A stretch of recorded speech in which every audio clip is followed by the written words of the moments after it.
Hello friends, स्वागत है आपका आपके अपने YouTube channel wifi study solution faster smarter learning में। फ्रेंड्स, जैसा कि आपको पता है कि हम लोग आज से शुरू कर रहे हैं अपना क्विक रिवीजन कोर्स, जिसमें आपके साइंस के जितने भी ऑब्जेक्टिव प्रश्न आपके एग्जाम में पूछे जाने वाले हैं, है ना, वो सारे प्रश्न जो है आपके इसी से पूछे जाएंगे। इससे बाहर कोई भी प्रश्न नहीं पूछे जाएंगे। ठीक है फ्रेंड्स, तो चलिए हम लोग यहाँ पे शुरू करते हैं। और ये टोटली जितने भी पॉइंट्स हमने यहाँ से उठाए हैं, ये सारे पॉइंट्स जो है आपके एनसीईआरटी बुक के हैं। ठीक है, तो हम लोग यहाँ से एनसीईआरटी कवर करते हुए हम लोग क्विक रिवीजन कोर्स यहाँ पे कंप्लीट करेंगे। ठीक है फ्रेंड्स, तो ज्यादा देर न करते हुए हम लोग यहाँ पे अपना कोर्स जो है शुरू करते हैं। ठीक है फ्रेंड्स, तो चलिए, तो सबसे पहला पॉइंट जो आपके सामने हम रख रहे हैं वो बेहतरीन पॉइंट्स है और बहुत ही अच्छा पॉइंट्स है। ठीक है, और इसको उम्मीद करते हैं कि अच्छे तरीके से आप लोग देखिएगा, इसको समझिएगा, क्योंकि ये आपके लिए बेहद ही फायदेमंद होगा। ठीक है फ्रेंड्स, तो चलिए, तो सबसे पहला पॉइंट जो आपके सामने हम लेकर आ रहे हैं वो सबसे पहला पॉइंट जो है कर रहा है यहाँ पे कि वह क्रिया जिसमें रासायनिक परिवर्तन होता है ना। जैसे हम लोग डेली रूटीन में देखते हैं कुछ ना कुछ परिवर्तन होते रहता है। हम लोग डेली रूटीन में देखते हैं कि कुछ ना कुछ परिवर्तन होते रहता है। ठीक है, तो यहाँ पर भी हम लोग कुछ देखेंगे भाई कि उस परिवर्तन को हम लोग यहाँ पे कहते क्या है, उस परिवर्तन को हम लोग क्या कहते हैं। तो यहाँ पर देखिएगा, सबसे पहले तो कह रहा कि जो भी परिवर्तन हम लोग देखते हैं जिसमें मतलब रासायनिक परिवर्तन होता है, रासायनिक परिवर्तन होता है, उसे हम लोग क्या कहते हैं, है ना, उस परिवर्तन को हम लोग क्या कहते हैं, उसको कहते हैं हम लोग रासायनिक अभिक्रिया। और इसमें क्या होता है फ्रेंड्स, इसमें होता है आपके नए पदार्थ का क्या होता है, यहाँ पे निर्माण होता है। क्या होता है, यहाँ पे नए पदार्थ का इसमें निर्माण होता है। और इसी क्रिया को हम लोग क्या कहते हैं, हम लोग रासायनिक अभिक्रिया कहते हैं। क्या कहते हैं हम लोग, रासायनिक अभिक्रिया कहते हैं। जैसे आप लोग देखते हो ये भाई कि कोई भी चीज जो है आराम से सड़गल जाता है। ठीक है, और यहाँ पर जैसे लोहे में जंग भी लग जाता है, आसानी से हम लोग देखते हैं, दही भी जम जाता है, आसानी से हम लोग देखते हैं। ठीक है, साग सब्जी जो भी देखते हैं हम लोग, वो क्या हो जाता है, सड़ जाता है आसानी से, है ना। वो सब क्रियाएं क्या होती है, वो सब क्रियाएं आपकी रासायनिक अभिक्रिया के अंतर्गत आती है। ठीक है फ्रेंड्स, तो चलिए पहला पॉइंट आपका क्लियर हो गया। चलिए दूसरे पॉइंट्स की तरफ हम लोग बढ़ते हैं। क्या कि जब मैग्नीशियम रिबन को वायु की उपस्थिति में जलाया जाता है, यहाँ पे देखिए, जब मैग्नीशियम रिबन को वायु की उपस्थिति में जलाया जाता है तो परिणाम स्वरूप क्या प्राप्त होता है हमें, है ना। आपने एक्टिविटी पढ़ा होगा, है ना, आपने क्रियाकलाप पढ़ा होगा, उसमें क्या होता है, वो ये श्वेत चूर्ण में परिवर्तित हो जाता है। जलने के बाद क्या होता है, ये श्वेत चूर्ण में परिवर्तित हो जाता है और जलने के बाद ये श्वेत लौ भी देता है। और जो श्वेत चूर्ण हमें प्राप्त होता है वो होता है मैग्नीशियम ऑक्साइड का। क्या होता है वो होता है मैग्नीशियम ऑक्साइड का चूर्ण होता है ना। तो इतना बातें क्लियर है, वो चूर्ण किसका होता है, मैग्नीशियम ऑक्साइड का होता है। ठीक है, तो अब ध्यान दीजिएगा यहाँ पे, अब कहिएगा भाई कि मैग्नीशियम ऑक्साइड कैसे बना, तो हमने मैग्नीशियम को जलाया किसके उपस्थिति में, ऑक्सीजन की उपस्थिति में जलाया, तब जाकर वो बना किसमें भाई, हाँ, तब जाकर परिवर्तित हुआ वो मैग्नीशियम ऑक्साइड के रूप में। ठीक है फ्रेंड्स, तो चलिए अब बात करते हैं बाबू हम लोग रासायनिक अभिक्रिया में जो पदार्थ भाग लेते हैं, है ना, रासायनिक अभिक्रिया में जो पदार्थ भाग लेते हैं। अब मान लीजिए कि रासायनिक अभिक्रिया तो ऐसे ही तो होती नहीं होगी, रासायनिक अभिक्रिया में कुछ ना कुछ तो भाग लेगा, है ना। तो जो चीजें यहाँ पे भाग लेती है, यानी जो पदार्थ यहाँ पे भाग लेता है, उसको हम लोग क्या कहते हैं, उसको कहते हैं अभिकारक। क्या कहते हैं उसको, हम लोग उसको अभिकारक कहते हैं। अब ध्यान दीजिएगा यहाँ पे, लेकिन रासायनिक अभिक्रिया संपन्न होती है तो उसके साथ साथ नए पदार्थ का निर्माण भी होता है। क्या होता है यहाँ पे, नए पदार्थ का निर्माण भी होता है। तो जो नए पदार्थ का निर्माण होता है वो उसको हम लोग कहते हैं उत्पाद कहते हैं। क्या कहते हैं उसको, हम लोग उत्पाद कहते हैं। तो आपको ध्यान में यहाँ पे रखने वाली बात समझ में आ गई, यानी जो भाग लेते हैं, जो पदार्थ इसमें भाग लेते हैं उसको हम लोग अभिकारक कहते हैं, और जो पदार्थ नया पदार्थ जो बनता है रासायनिक अभिक्रिया के फलस्वरूप उसको हम लोग कहते हैं उत्पाद कहते हैं। ठीक है,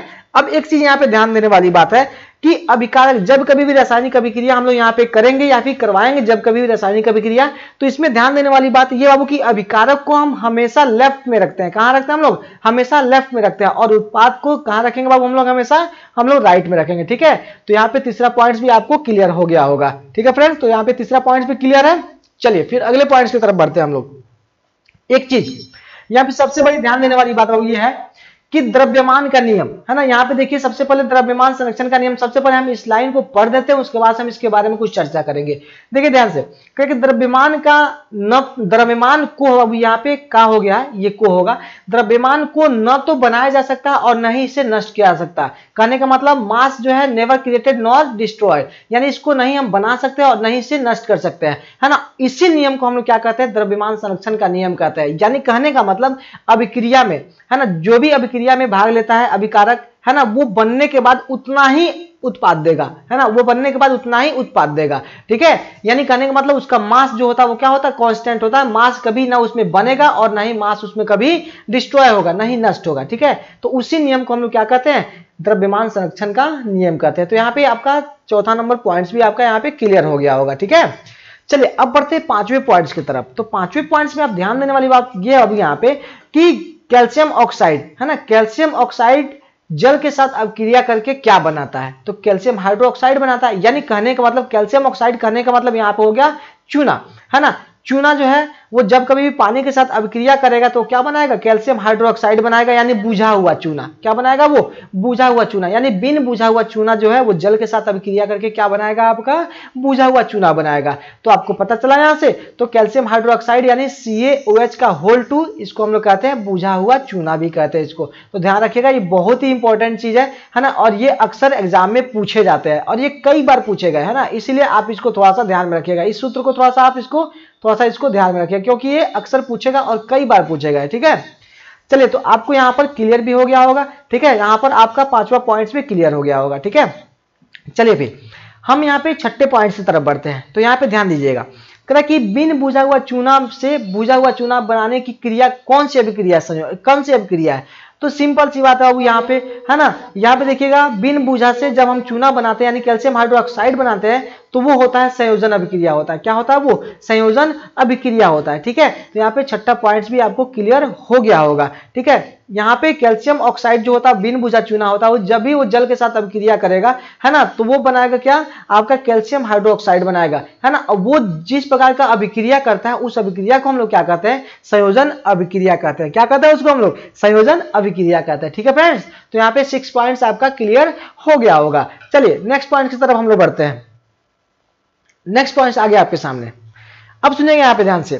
कह रहा है कि दीवारों की सफेदी के लिए किस यौगिक का उपयोग हम लोग करते हैं, है ना। कह रहा है यहाँ पे दीवारों की सफेदी के लिए किस यौगिक यानी किसका उपयोग करते हैं, यौगिक कहे या फिर कह दे सिंपल सी बात की किसका उपयोग हम लोग करते हैं। तो सिंपल सी भाषा में आप समझिए, यहाँ पे हो जाएगा आपका, यहाँ पे हो जाएगा कैल्शियम हाइड्रोक्साइड। क्या हो जाएगा यहाँ पे, कैल्शियम हाइड्रोक्साइड, जिसको हम लोग बुझा हुआ चूना के नाम से भी हम लोग जानते हैं, ना। घर की पुताई भी हम लोग करवाते हैं, कई बार करवाए भी है भाई, आप लोग देखे भी होइएगा, है ना।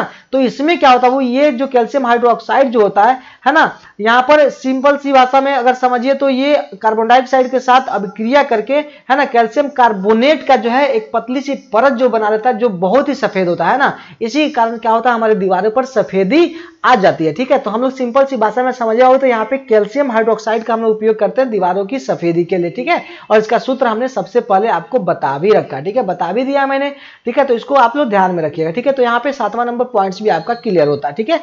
चलिए अब नेक्स्ट पॉइंट की तरफ बढ़ते हैं अब हम लोग। तो नेक्स्ट पॉइंट्स में बाबू संगमरमर का रासायनिक सूत्र है ना। आप लोग सिंपल सी भाषा में समझ पाइए, यहाँ पे कैल्शियम कार्बोनेट है, ठीक है। यहाँ पे ये क्या होता है आपका, ये संगमरमर का सूत्र होता है। संगमरमर का क्या होता है, ये रासायनिक सूत्र होता है, इसको याद रखिएगा, ये अक्सर पूछे जाते हैं एग्जाम में, है ना, और कई बार पूछे भी गए हैं, ठीक है। चलिए तो फिर 8वां पॉइंट भी आपका क्लियर होता है। अब चलिए 9वां पॉइंट की तरफ बढ़ते हैं। अब यहाँ पे करा वो कि अभिक्रिया तो बहुत प्रकार की होती है, आपने पढ़ा भी होगा। हम लोग यहाँ पे चूंकि रिवीजन कर रहे हैं तो आपको याद भी आ रहा होगा, रिकॉल कीजिए आप लोग एक बार, है ना। और रिकॉल करने से आपको पता भी चल रहा होगा कई प्रकार की अभिक्रियाएं होती है, ठीक है। तो हम लोग यहाँ पे देखिए, करा कि वैसी अभिक्रिया जिसमें एकल उत्पाद का निर्माण होता है, यानी बहुत सारे पदार्थ मिलकर एकल उत्पाद का निर्माण करते हैं ना। यानी बहुत सारे पदार्थ मिलकर जब एकल पदार्थ का निर्माण करते हैं तो उसको हम लोग कहते हैं संयोजन अभिक्रिया। क्या कहते हैं उसको हम लोग, उसको कहते हैं हम लोग संयोजन अभिक्रिया, ठीक है। तो यहाँ पे आपको क्लियर हो गया होगा संयोजन अभिक्रिया क्या है, जब कभी भी, है ना, एक से अधिक यानी 2 से अधिक पदार्थ मिलकर एकल उत्पाद का निर्माण करते हैं उसको हम लोग क्या कहते हैं, संयोजन अभिक्रिया कहते हैं, ठीक है फ्रेंड्स। तो यहाँ पे आपका 9वां नंबर पॉइंट्स भी आपका यहाँ पे क्लियर हो गया होगा। अब चलिए 10 नंबर पॉइंट्स की तरफ हम लोग बढ़ते हैं। तो 10 नंबर पॉइंट्स में आपको पता चलेगा यहाँ पे करा कि वैसी अभिक्रिया जिसमें उत्पाद के साथ साथ उष्मा भी निकलती है ना। वैसी अभिक्रिया जिसमें उत्पाद के साथ साथ उष्मा भी निकलती है, उस अभिक्रिया को हम लोग क्या करते हैं बाबू, जल्दी से बता दीजिए फटाफट। तो जाहिर सी बात है, उष्मा जब निकलेगी तो हम लोग उसको कहेंगे उष्मा क्षेपी अभिक्रिया। क्या कहेंगे उसको हम लोग, उसको कहेंगे हम लोग उष्मा क्षेपी अभिक्रिया कहेंगे, ठीक है फ्रेंड्स। तो चलिए अगले पॉइंट्स की तरफ बढ़ते हैं हम लोग। यहाँ पे 11वां पॉइंट्स की तरफ बढ़ते हैं, ध्यान से देखिएगा, ठीक है।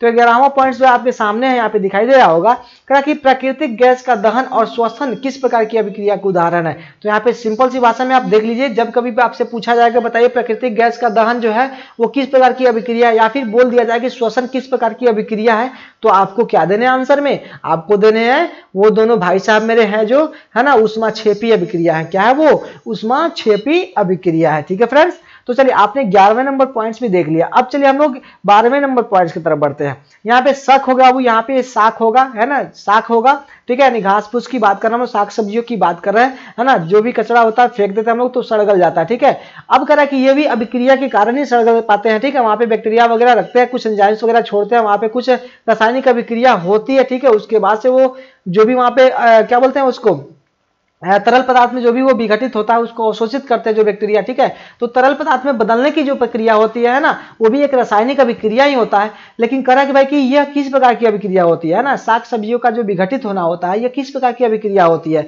तो सिंपल सी भाषा में समझ लीजिए वो ये क्या होता है, ये उष्माक्षेपी अभिक्रिया होता है। क्या होता है, ये भी जो होता है उष्माक्षेपी होता है, यानी यहां से भी क्या होती है, उष्मा कुछ ना कुछ उत्सर्जित होती है, यानी उष्मा कुछ ना कुछ यहां से बाहर निकलती है। तो बोलिए यहां तक बातें क्लियर है फ्रेंड्स, वेरी गुड। चलिए आगे बढ़ते हैं। तो अब बढ़ते हैं 13वें नंबर पॉइंट्स की तरफ।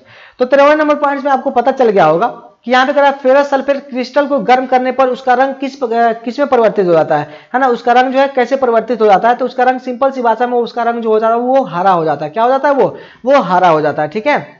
चलिए उसके बाद से 14वें नंबर पॉइंट्स की तरफ हम लोग बढ़ते हैं। कह रहा है जब एकल अभिकारक टूटकर छोटे छोटे उत्पाद का निर्माण करते हैं। यहाँ पे कराऊ, यहाँ पे 14वें नंबर पॉइंट्स में करा जब एकल अभिकारक टूटकर छोटे छोटे उत्पाद का निर्माण करते हैं तो उस अभिक्रिया को हम लोग क्या कहते हैं। तो सिंपल सी भाषा में यहाँ पे समझ लीजिए, एकल उत्पाद से बहुत सारा जो है क्या बोलते हैं, अभिकारक से बहुत सारे मतलब टूटकर छोटे छोटे उत्पाद का निर्माण होगा। तो यहाँ पे क्या होगा, ये होगा वियोजन अभिक्रिया। क्या हो रहा है यहाँ पे, वियोजन अभिक्रिया हो रहा है, ठीक है। चलिए तो फिर हम लोग यहाँ पे 14वें नंबर पॉइंट्स में हम लोगों ने यहाँ पे देखा, ठीक है। तो यहाँ तक बातें क्लियर है सबको, बोलिए एक बार कमेंट्स करके हमको बता दीजिए फटाफट कि यहाँ तक बातें क्लियर है क्या। चलिए फिर अच्छे तरीके से देखिएगा, वो ये फाइनल चल रहा है आप लोग का फाइनल साइंस का चल रहा है रिवीजन, है ना।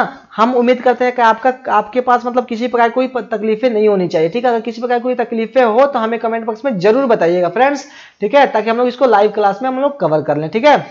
चलिए फिर नेक्स्ट आगे बढ़ते हैं, आगे आ गया।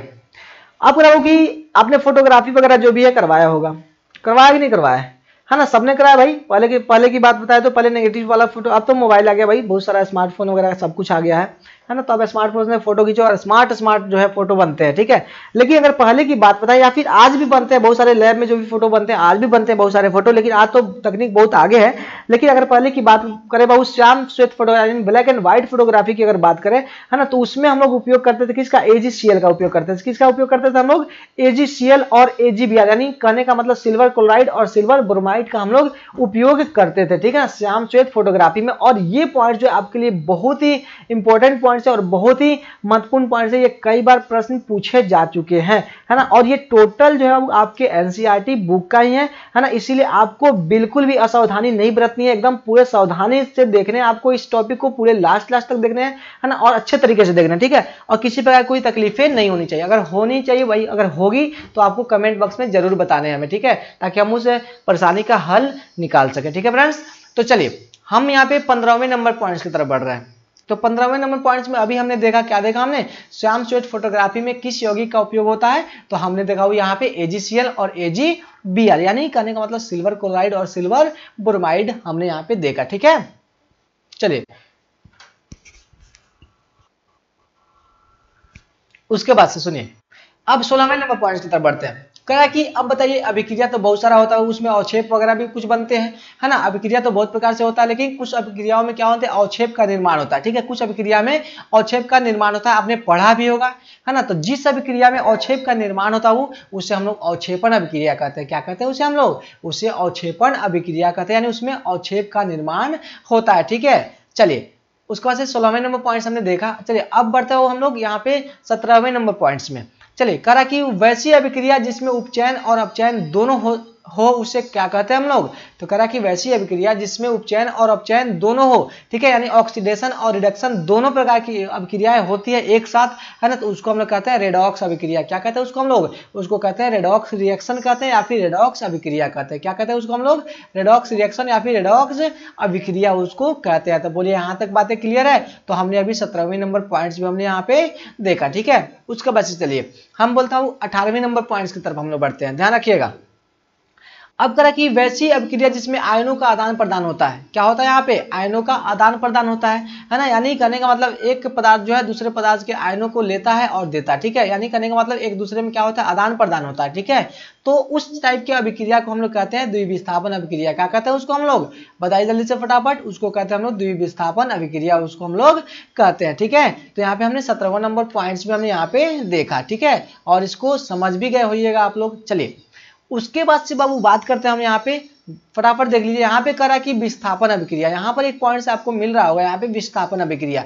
तो आपने इसको पढ़ा भी होगा, कई बार पढ़ा है, मैंने भी पढ़ा है लाइव क्लास में, मैंने भी बताया यहाँ पे कि विस्थापन अभिक्रिया क्या होता है, कई बार पढ़ा है मैंने। तो यहाँ पे रिवीजन के तौर पे हम यहाँ पे फिर से बता देना चाहते हैं। अब यहाँ पे है ना, हर तत्व की अभिक्रियाशीलता जो है अलग अलग होती है ना। सभी तत्व जो है एक जैसे अभिक्रियाशील नहीं होते हैं, है ना। सबके साथ कुछ बहुत ज्यादा होते हैं, कुछ बहुत कम होते हैं, है ना। कुछ आवश्यकता से अधिक होते हैं, है ना। बस वायु में रख दीजिए तो आग पकड़ ले या फिर अभिक्रिया कर ले उसके साथ, तो ऐसे भी कुछ पदार्थ होते हैं। यानी कहने का मतलब आवश्यकता से ज्यादा अभिक्रियाशील भी होते हैं और आवश्यकता से ज्यादा कम अभिक्रियाशील भी होते हैं। तो इस टाइप की अभिक्रिया में होता क्या हो यहाँ पे कि जब कोई यौगिक होता है कम अभिक्रियाशील तत्व के साथ वो यौगिक बना होता है, तो उसमें क्या होता है अधिक अभिक्रियाशील तत्व जो है जाके उससे मिलेगा और उसको वहां से डिसोसिएट कर देगा, ठीक है, वहां से उसको हटा देगा, यानी उसको वहां से विस्थापित कर देगा, है ना, और खुद जाके वहां से जुड़ जाएगा, ठीक है। तो इस प्रकार की अभिक्रिया जो भी होती है उसको हम लोग कहते हैं क्या? हम लोग डिस्प्लेसमेंट रिएक्शन या फिर कह सकते हो इसको विस्थापन अभिक्रिया कहते हैं, ठीक है। इसको क्या कहते हैं हम लोग? विस्थापन अभिक्रिया कहते हैं, ठीक है। तो यहां तक बातें क्लियर है। चलिए अब ध्यान दीजिएगा। अब एक आता वो आखिरी पॉइंट्स आपके सामने है, आखिरी 2 पॉइंट्स है, लेकिन इसके बारे में थोड़ा जानना आपके लिए बेहद ही आवश्यक है। यहाँ पे सुनिए, सबसे पहले आता वो क्या? संक्षारण की बात करते हैं हम यहाँ पे, सुनिएगा ध्यान से। यहाँ वो आता है संक्षारण, ठीक है। तो संक्षारण क्या होता है? तो आपने देखा होगा लोहे में जंग लग जाता है ना, लोहे में जंग लग जाता है, चांदी के ऊपर काली परत चढ़ जाती है, तांबे के ऊपर हरी परत चढ़ जाती है। ये अक्सर हम लोगों ने देखा, कई बार देखा है ना, और सबने देखा, और ये आसपास की घटनाएं हैं, सबने देखा, ठीक है। तो ये सब क्या होता है? ये सब संक्षारण के उदाहरण है। क्या है सब? ये सब संक्षारण के उदाहरण है। लोहे में जंग लग जाता है, चांदी के ऊपर काली परत चढ़ जाती है ना, उसके बाद तांबे के ऊपर हरी परत चढ़ जाती है। ये सब क्या होता है? ये सब आपके संक्षारण के उदाहरण होते हैं, ठीक है। तो यहाँ तक बातें क्लियर है। तो ये सब क्या होता है? वो संक्षारण होता है, ठीक है। चलिए अब ये सब आगे बढ़ते हैं, फिर हम लोग बढ़ते हैं यहाँ पे बाबू विकृत गंधिता के बारे में। तो चलिए ये आखिरी पॉइंट है और आखिरी टॉपिक भी है आपका, है ना, आपकी किताब का आखिरी टॉपिक भी है। तो विकृत गंधिता बस एक ही पॉइंट से यहाँ से पूछा जाता है और एक ही क्वेश्चंस आते हैं यहाँ से, और ये आते ही हैं, ये कई बार पूछे भी गए और कई बार आए भी हैं, ठीक है। तो इसलिए आप इसका भी थोड़ा सा ध्यान रखते हुए इसको भी देखिएगा, है ना। ये प्रश्न पूछेगा कि चिप्स के पैकेट में कौन सी गैस भरी जाती है ना, चिप्स के पैकेट में या फिर कोई भी तैलीय पदार्थ होते हैं, तैलीय खाद्य सामग्री होते हैं, तैलीय खाद्य सामग्री जो भी होती है ना, उसमें कौन सा गैस, यानी अगर उसको पैक करना होता है तो उसमें कौन सा गैस भरते हैं हम लोग? तो नाइट्रोजन गैस भरते हैं। कौन सा गैस भरते हैं हम लोग? नाइट्रोजन गैस भरते हैं, ठीक है। ये क्या होता है ना भाई कि ये ऑक्सीजन के संपर्क में आके, ये तैलीय पदार्थ जितने भी होते हैं वो ऑक्सीजन के संपर्क में आकर क्या करते हैं? विकृत गंधिता को उत्पन्न करते हैं ना, यानी कहने का मतलब उसका टेस्ट और गंध जो है वो परिवर्तित हो जाता है, उसका स्वाद जो है और गंध जो है उसमें परिवर्तन आ जाता है, ठीक है। और इसी के कारण हम लोग नाइट्रोजन वहां करते हैं, क्योंकि नाइट्रोजन जो है वहां पे अभिक्रिया नहीं कर सकता तैलीय पदार्थ के साथ, ठीक है। इसलिए हम लोग उसके पैकेट में नाइट्रोजन भरते हैं, ठीक है फ्रेंड्स। तो चलिए हम लोग ये आखिरी पॉइंट्स हमने देखा और आखिरी पॉइंट्स के साथ ही हम लोग यहाँ पे अपना टॉपिक जो है फिनिश करते हैं, ठीक है फ्रेंड्स।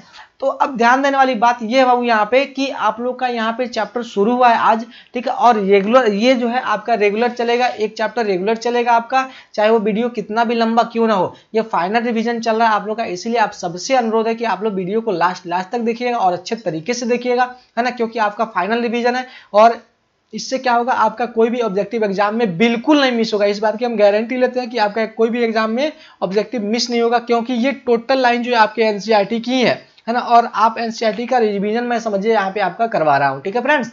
तो चलिए उम्मीद करते हैं आपको वीडियो बहुत अच्छा लगा होगा, है ना, अच्छा तो नहीं लेकिन बहुत अच्छा लगा होगा, ठीक है। अगर अच्छा लगा होगा तो लाइक जरूर कीजिएगा, और कोई किसी प्रकार कोई दिक्कत अगर हुआ होगा इसमें तो आप कमेंट बॉक्स में जरूर कमेंट कीजिएगा, ठीक है फ्रेंड्स।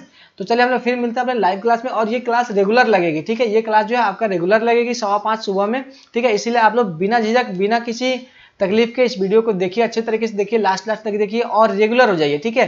जितने भी दोस्त नहीं देख पा रहे हैं वो इस वीडियो को लास्ट तक और रेगुलर तरीके से और अच्छे तरीके से इसको देखिए, ठीक है फ्रेंड्स। चलिए हम लोग मिलते हैं फिर ब्रेक के बाद, तब तक लेते हैं विदा, बाय फ्रेंड्स।